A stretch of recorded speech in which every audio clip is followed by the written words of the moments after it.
সামির, আপনাকে ধন্যবাদ। ময়মনসিংহের সমাবেশ ঠিক 2:30 শুরু হওয়ার কথা, অর্থাৎ এখানে বিএনপি চেয়ারম্যান তারেক রহমানের 2:30টার সময় থাকার কথা। জনসভাগুলোতে আমরা সিলেট, চট্টগ্রামে দেখেছি। তিনি সিলেট থেকে শুরু করেছিলেন আলিয়া মাদ্রাসা মাঠ থেকে 22শে জানুয়ারি।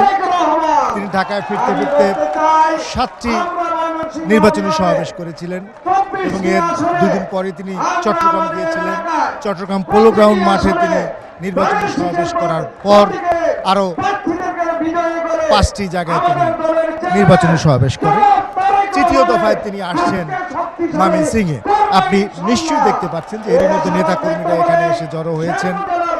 আমাদেরকে কিছুক্ষণ আগে মঞ্চ থেকে জানানো হয়েছে যে একদম খুব কাছাকাছি রয়েছেন বিএনপি চেয়ারম্যান তারেক রহমান। আমরা এর আগের সমাবেশগুলোতে দেখেছি যে তিনি মঞ্চের খুব কাছাকাছি আসার পরেও তার কিন্তু মঞ্চে প্রবেশ করতে সময় লাগে, কেননা তার যে বাসটি রয়েছে যেটিতে সবার আগে বাংলাদেশ লেখা, সেই বাসটির সামনে নেতাকর্মীরা ভিড় জমায় এবং তিনি আসার সময় নেতাকর্মীরা থাকেন, যার কারণে তার মঞ্চে প্রবেশ করতে একটু সময় লাগে। আর এখানকার অবস্থা যদি বলি, ময়মনসিংহে 4টি জেলা রয়েছে, জামালপুর, শেরপুর, নেত্রকোনা এবং ময়মনসিংহ। এই 4টি জেলার 24টি আসন রয়েছে। আমাদেরকে জানানো হচ্ছে যে এই 24টি আসনে যারা বিএনপির প্রার্থী রয়েছে তারা এখানে থাকবেন। আমরা অন্য সমাবেশগুলোতেও দেখেছি যে বিএনপি চেয়ারম্যান তারেক রহমান তার বক্তব্য দিয়েছেন, তিনি ধানের শীষের জন্য ভোট চান। তার যে পরিকল্পনাগুলো প্রতিটি খাত নিয়ে, শিক্ষা, স্বাস্থ্য, প্রতিটি খাতে যে পরিকল্পনাগুলো তিনি গ্রহণ করেছেন সেগুলো বাস্তবায়নের জন্য সবার সহযোগিতা চান এবং ধানের শীষে ভোট চান।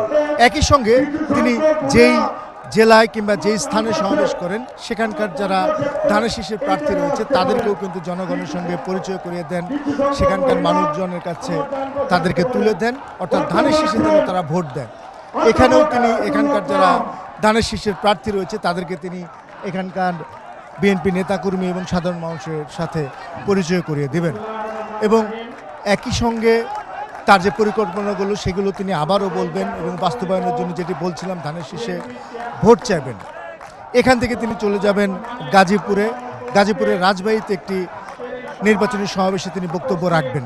গাজীপুরের সমাবেশের পরপর তিনি সেখান থেকে যাবেন রাজধানীর উত্তরায় আজমপুরে, সেখানে আরেকটি নির্বাচনী সমাবেশ রয়েছে।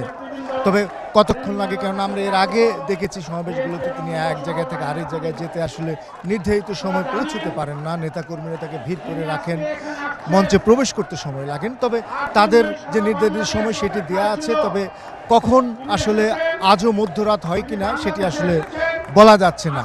আর এখানকার নেতাকর্মীরা এরই মধ্যে এসেছেন। তারেক রহমান কিন্তু কিছু জায়গায় তিনি সরাসরি যেতে পারেন না, সে সমস্ত জায়গায় ভার্চুয়ালি যোগ দেন। গতকাল আমরা দেখেছি যে একটি নির্বাচনী সমাবেশে তিনি ভার্চুয়ালি যোগ হয়ে কথা বলেছেন। তবে এই মুহূর্তে কোরআন তালাওয়াতের মাধ্যমে বলা যায় যে সমাবেশটি শুরু হয়েছে। তবে তারেক রহমান এখানে মঞ্চে আসলে কিন্তু শুধু তিনিই বক্তব্য দেবেন, এরপরে তিনি গাজীপুরের উদ্দেশ্যে রওনা হবেন। সামির, রাহুল, আপনাকে ধন্যবাদ। আপনি সেখানে আছেন, নিশ্চয়ই আপনার মাধ্যমে আমরা পরবর্তী যে তথ্যগুলো